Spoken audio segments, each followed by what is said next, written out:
you ready to go? It is good to be back in Georgia. Good to be back in Atlanta. And this is quite a lineup you've had here. You got my buddy Bruce Springsteen. You got Tyler Perry. You got a couple of guys from those Capital One commercials. If that doesn't get you fired up to vote, I don't know what will. Now, you've heard this already. I am going to repeat it. We are going to keep repeating it. Here in Georgia, early voting has already started. So if you have not already, go vote. Return your absentee ballot. If you're going to vote, remember to bring your photo ID. If you need to figure out where to go to iwillvote.com/GA, and then you get your friends and you get your family to make a plan to vote. Because together we have a chance to choose a new generation of leadership in this country and start building a better and stronger and fairer and more hopeful America. Now, I love you too.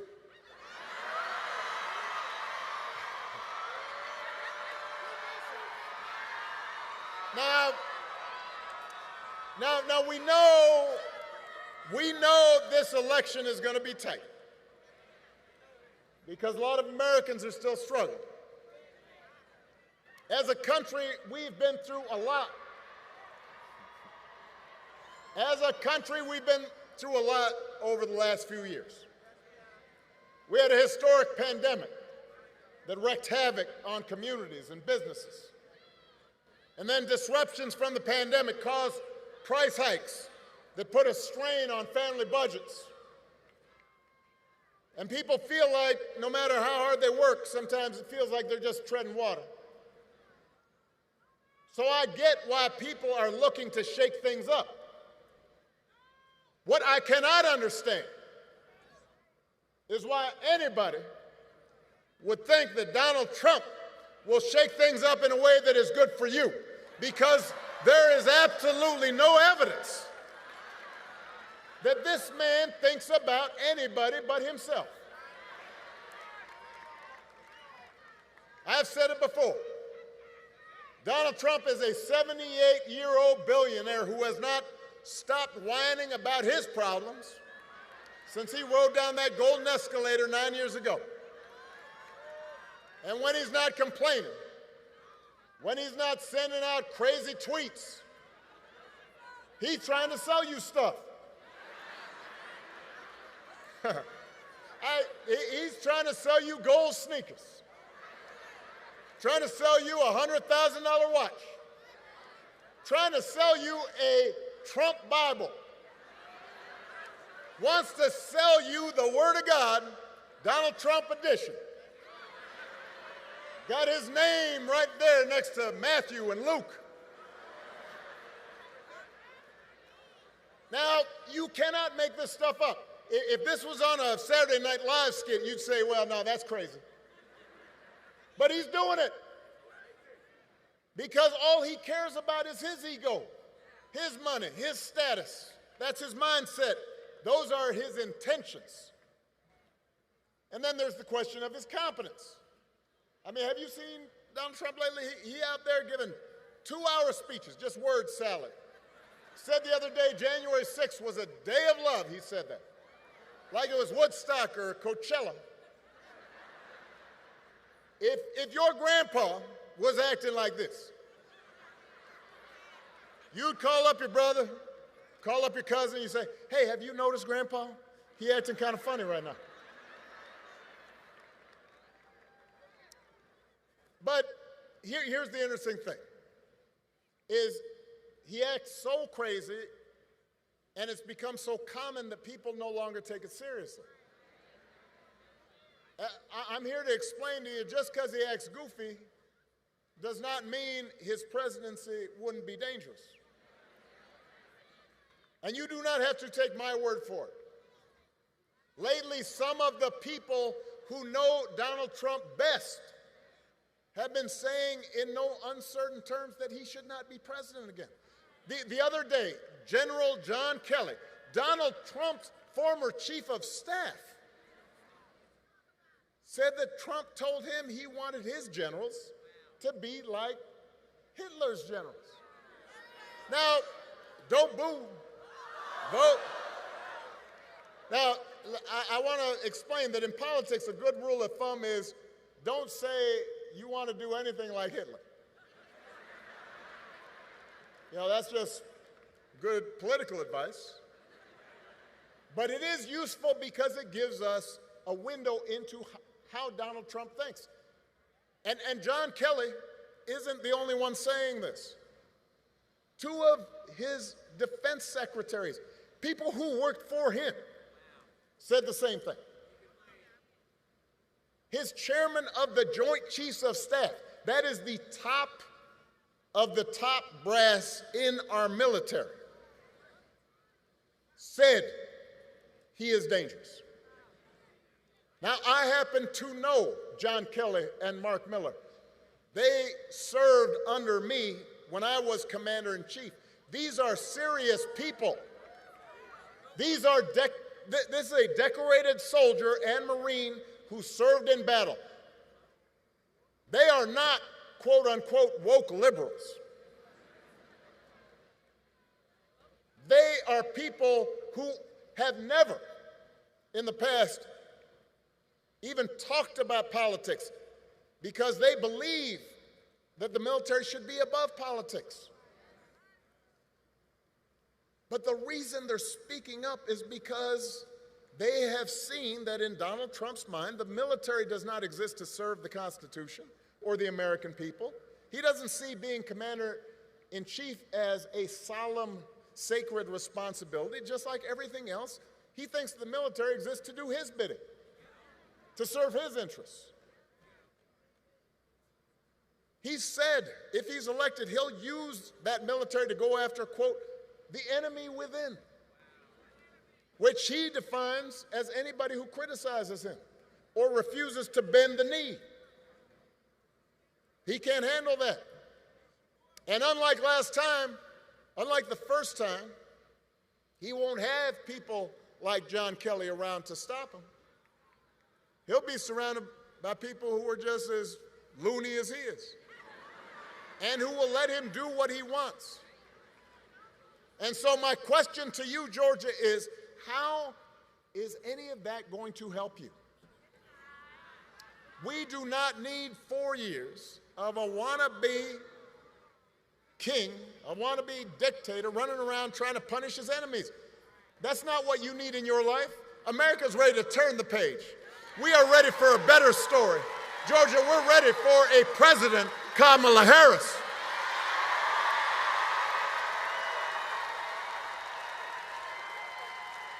And the good news is that Kamala Harris is ready for the job. This is a leader who has spent her life fighting on behalf of people who need a voice, who need a champion. Kamala wasn't born into privilege. She was raised in a middle-class family. She worked at McDonald's when she was in college to pay her expenses. She didn't pretend to work at McDonald's when it was closed for a photo op. She actually cares what people are going through because she's seen it in her own family, in her own life.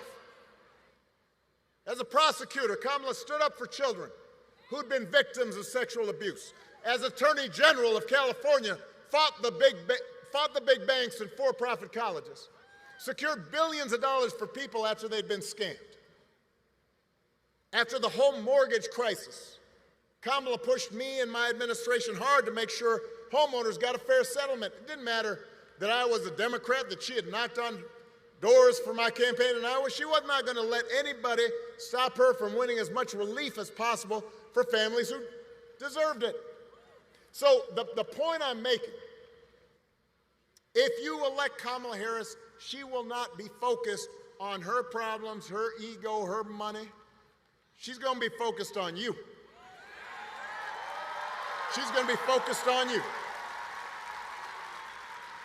Kamala understands that too many folks here in Georgia and across the country are struggling to pay the bills. Now, understand, wages are steadily growing. Unemployment is low. Inflation is finally slowing. But we all know the price of everything from housing to health care to groceries is still too high. And it hurts. She understands that. The question is, who's really going to do something about it? So Donald Trump's plan is to give another massive tax cut to billionaires and big corporations. Because he was a reality star on The Apprentice, there's some folks who think, well, I don't know, he's a businessman, he must know something about the economy. I've heard people say this, right? I'll talk to them, why would you think about voting for this guy? Well, I remember the economy when he first came in, it was pretty good. Yeah, it was good because it was my economy.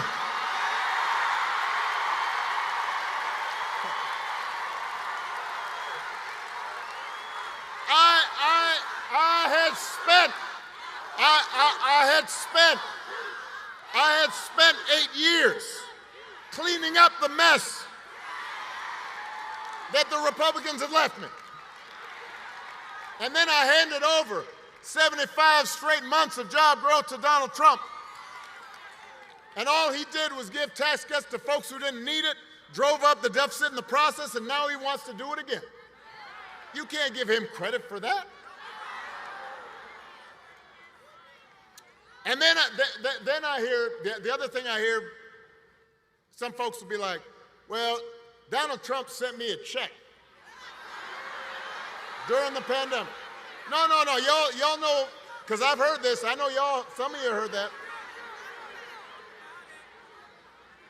Hey, let me make sure y'all understand this. Joe Biden sent you a check during the pandemic, just like I gave people relief during the Great Recession.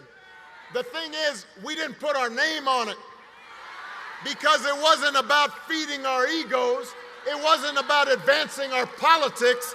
It was about helping people. That's the difference. Don't be giving them credit for that. Come on. He sent you a check. Do not fall for that okie doke. Don't be bamboozled. Don't get fooled. And don't get fooled when he talks about health care either. You ask Donald Trump what he's going to do to make health care more affordable. His only answer is end Obamacare, end the Affordable Care Act. He doesn't really know why he wants to end it, except for the fact that I passed it. The problem he's got now is that it's popular, because 50 million people have gotten health care because of it. So, a couple weeks ago, you remember during the vice presidential debate, his running mate had the nerve, had the chutzpah to say that Donald Trump, quote, salvaged the Affordable Care Act. Donald Trump spent his entire presidency trying to tear that thing down. And he couldn't even do that right. And now, 8 years after he was elected, when he was asked, well, what are you going to do? He says, well, I've got concepts of a plan for how he'd replace it. Now, I want y'all to think about this for a second. Let's say your boss on the job gives you an assignment, says, I need it by Friday. Friday rolls around, your boss says, so did you finish that project I asked you to do? And you say, well, I haven't actually started, but I got a concept for a plan. Or you could try this at home. Honey, did you throw out the trash? I have a concept of a plan to throw out the trash. How's that going to go over? On the couch. That's how it'll go over. If it wouldn't work for you, why should it work for the next president of the United States? The good news is that Kamala Harris doesn't have concepts of a plan. She got a plan to make your life better. She's going to go after corporations that unfairly jack up prices. She's going to make it easier to build and buy a home. She's going to limit out-of-pocket health care costs. She's going to give a tax cut to 100 million middle-class families and working Americans. And if Congress passes a bill to restore the reproductive freedom that women had for nearly 50 years, the freedom that Donald Trump bragged about taking away, Kamala will sign it into law.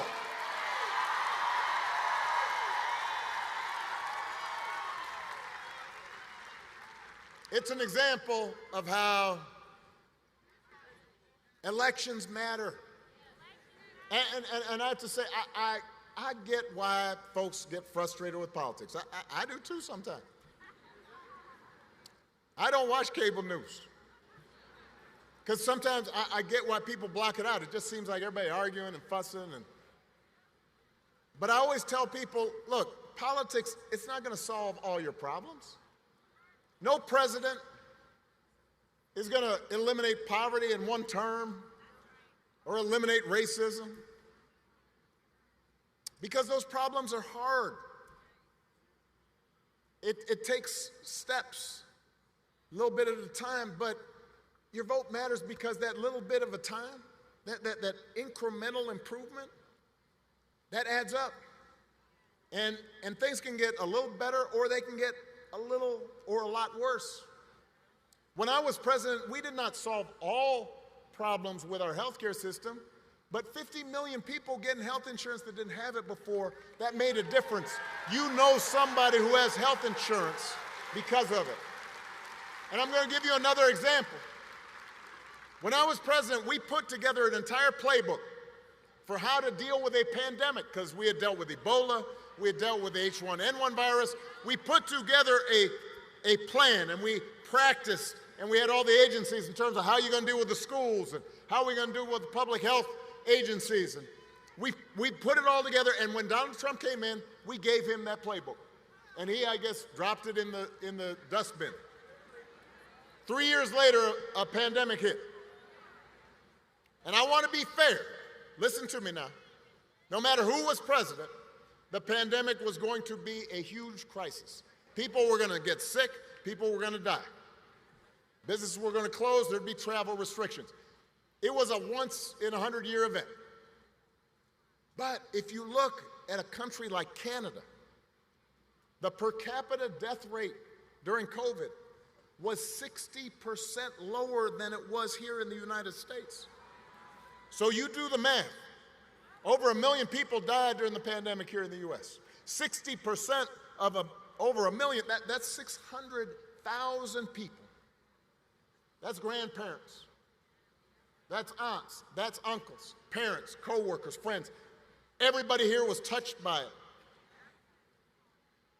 Some people might have been alive if we had had a competent administration who was paying attention and trying to do things better instead of talking about injecting bleach into your arm.